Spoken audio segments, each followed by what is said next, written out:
আমার প্রিয় ভাইয়েরা, অনেক যুবক আছে, অনেক ড্রাইভার ভাইয়েরা আছে, হেল্পার ভাইয়েরা আছে, অনেক ব্যবসায়ী ভাইয়েরা আছে, অনেক ওয়ার্কশপের ভাইয়েরা আছে, রোজা রাখতে চায় না। কেন রাখবেন না? বলে খুব কষ্ট করি, খুব কষ্টের কাজ, পরিশ্রম আছে না নাই? আমি ওই ভাইদেরকে বিনয়ের সাথে অনুরোধ করে তাদের কাছে আমি রাখতে চাই, তাদের কাছে আকুল আবেদন জানাতে চাই। জীবনের এই হায়াত নির্ধারিত একটা সময়, হতে পারে আপনার জীবনের শেষ রমজান, হতে পারে আপনার জীবনের শেষ রোজা। আপনি রাখলেন না, আগামী বছর রোজা আসার আগেই হয়তো আপনার কাছে মালাকুল মউত চূড়ান্তভাবে পৌঁছে গিয়েছেন, আর জান কবজ করে ফেলেছেন। এরপর আর মাহে রমজান জীবনে আর পাবেন না। এরপর আপনি আফসোস, কি করার, কিচ্ছুই করার নাই। ও ভাই, যারা আমার কথাগুলো শুনছেন, আল্লাহকে হাজির নাজির করে আল্লাহকে সাক্ষী রেখে বলতে চাই, জীবনে পরিবর্তন হওয়ার জন্য এখনই সময়। রমজানও যদি তোমার জীবন পরিবর্তন না ঘটে, আফসোস তোমার জন্য, আফসোস ছাড়া আর কি হতে পারে? ও আমার শ্রমিক ভাই, ও আমার ড্রাইভার ভাই, ও আমার ভাইয়েরা, আপনাকে বলছি, অনুনয় বিনয় করে বলছি, কর জোরে বলছি, এখনো সজাগ যদি না হন, জীবনের এই 30 বছর সময় পেয়েছেন, 40 বছর, 50 বছর সময় পেয়েছেন, এই সময় দিয়ে কি হবে? আল্লাহর ফরজ হুকুম মাহে রমজানের 30টা রোজা, 30টা ফরজ হুকুম। কয়টা? একটা না 30টা। বলেন কয়টা? 30টা। এই জন্য রোজার নিয়ত আলাদা আলাদা। আমার প্রিয় ভাইয়েরা, এক এক দিনের রোজা একটা ফরজ হুকুম। প্রিয় ভাইয়েরা, আপনি যেন রোজা ছেড়ে দিচ্ছেন, অথচ আপনি যদি রোজা রাখেন, রোজা রাখা অবস্থায় যদি আপনার মৃত্যু হয়ে যায়, এর চেয়ে সৌভাগ্যবান মউত আর কি হতে পারে? সুবহানাল্লাহ। এর চেয়ে সৌভাগ্যবান মৃত্যু আর কি হতে পারে?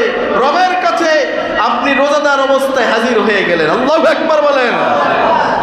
আমার ভাইয়েরা, যারা এই কাজ করছেন, আজকে দ্বিতীয় রোজা চলছে, আমি অনুরোধ করব, তৃতীয় রোজা থেকেই, আগামীকালকে থেকে, আজকেই সাহারি দিয়েই আপনি ইফতারি দিয়ে, সাহারি দিয়েই, আজকে রাত তারাবির নামাজ দিয়ে আপনি কন্টিনিউ করেন। অযথা অনর্থক আপনি একটু ওজোর দিয়েই ছেড়ে দিচ্ছেন। দেখেন আমরা কত ঘন্টায় আর রোজা রাখছি। পৃথিবীর বুকে অনেক দেশ আছে যারা 23 ঘন্টা, 22 ঘন্টা, 21 ঘন্টা তারা রোজা রাখে, আর আমরা মাত্র কয় ঘন্টা রোজা রাখি? এটাও রাখতে পারি না।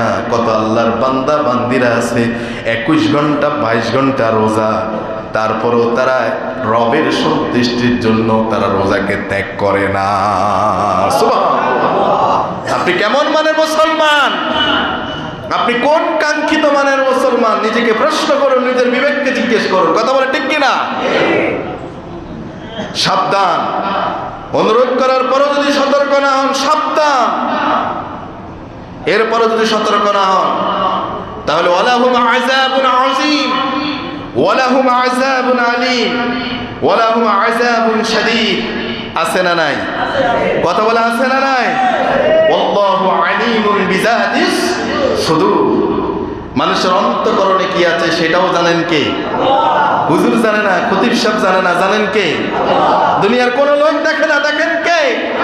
দুনিয়ার কোন মানুষ বলতে পারবে না, বলতে পারবেন যিনি, তিনি কে? এজন্য আপনাদেরকে সতর্ক করে বলছে, খেলায় খেলায় সময়কে নষ্ট করে দেওয়া যাবে না। যে এই বছর যাক, আগামী বছর থেকে রাখবো না, এমনটা হবে কেন? বরং এই বছর যাবে কেন, বরং আজকে থেকেই আমি রাখতে চাই। ঠিক কিনা বলেন? এখন থেকে আমি প্রস্তুতি গ্রহণ করলাম, আমি মুসলমান। আত্মসমর্পণ করে দেওয়া একটু পরে করবেন আত্মসমর্পণ, না এক্ষুনি। আল্লাহু আকবার বলেন। তাহলে আপনি কি মুসলমান? নামে নামে মুসলিম থাকলেন, কাজে মুসলমানের কোনো পরিচয় পাওয়া গেল না। কথা বলেন ঠিক কিনা? আজকে অনেক ব্যবসায়ী আছে, ব্যবসায়ী ভাইয়েরা রাগ করতে পারেন আমার কথায়, কিচ্ছু যায় আসে না। আমি আপনার সাথে আমার ব্যক্তিগত পার্সোনালিটি সম্পর্ক ভালো থাকবে, থাকতেই পারে, কিন্তু আমি যখন মেম্বারে বসে কথা বলবো, তখন আমি আপনার ব্যক্তিগত পার্সোনালিটি সম্পর্কের দিকে তাকিয়ে কথা বলবো না। আমি কথা বলবো আল্লাহর কোরআনের দিকে, রাসূলের হাদিসের দিকে কথা বলে। ঠিক কিনা? মেম্বার থেকে বের হয়ে যাব, সবার সাথেই মুসাফা হবে। একজন রিক্সা চালক, তার সাথেও মুসাফা হবে, তার সাথেও মুআনাকা হবে, কোনো বিবাদ থাকবে না। কিন্তু আমার কথা কারো পক্ষে যাইতে পারে হুজুর ভালো, কারো বিপক্ষে যাইতে পারে হুজুর খারাপ, তাতে কিছু যায় আসে না।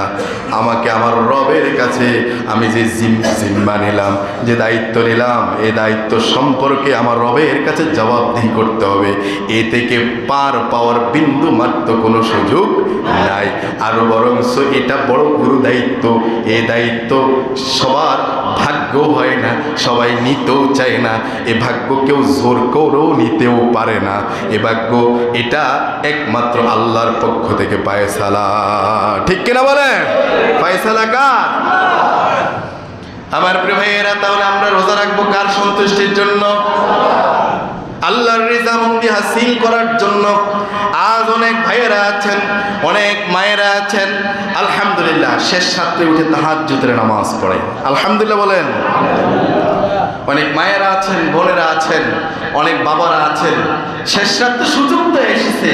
এখন রমজানে আমরা সাহারি খাওয়ার জন্য তো শেষ রাত্রি আমরা তো উঠি, এই সময় তাহাজ্জুদের নামাজ পড়ার সুযোগ আছে। এটাকে আমরা সুযোগটা কাজে লাগাতে পারবো না ইনশাআল্লাহ?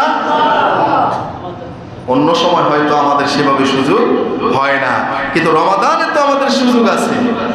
অন্য মাসে অন্য সময়ে আমরা যা দান করতাম, রমজানে কি তাই দান করবেন না একটু বেশি? একটু বাড়ানো যাবে না? অন্য মাসে অন্য মাসে প্রত্যেক জুম্মায় আমি 10 টাকা দিতাম, 50 টাকা দিতাম, 20 টাকা দিতাম। এই রমজানে আজকের জুম্মা থেকে আমরা আমাদের দানকে আর একটু বাড়াতে পারবো না ইনশাআল্লাহ? আমরা বাড়িয়ে দেব। রমজানে দান করলে এটা সওয়াব, যে কোনো দান, যে কোনো আমল, এটা সওয়াব তো বেশি। এটা তো আপনারা জানেন, এগুলো তো কমন হাদিস, কমন শোনা, এগুলো ভিন্ন ভিন্নভাবে বলার দরকার নেই। আপনারা জানেন ফরজের গুরুত্ব কি, আবার সুন্নাত নফলের গুরুত্ব কি, এটা আপনারা জানেন। দানের গুরুত্ব কি, সহায়তার গুরুত্ব, সহযোগিতার গুরুত্ব কি, একটা নেক কাজ করার গুরুত্ব কতটা বেশি, এটা আপনারা জানেন। তাহলে আপনাদের মানার এখন দরকার আছে না নাই?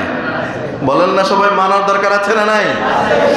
এজন্য আপনাদের কাছে অনুরোধ থাকবে, আপনারা আপনাদের আমলকে বাড়িয়ে দিবেন, দানকে বাড়িয়ে দিবেন। পারা যাবে ইনশাআল্লাহ?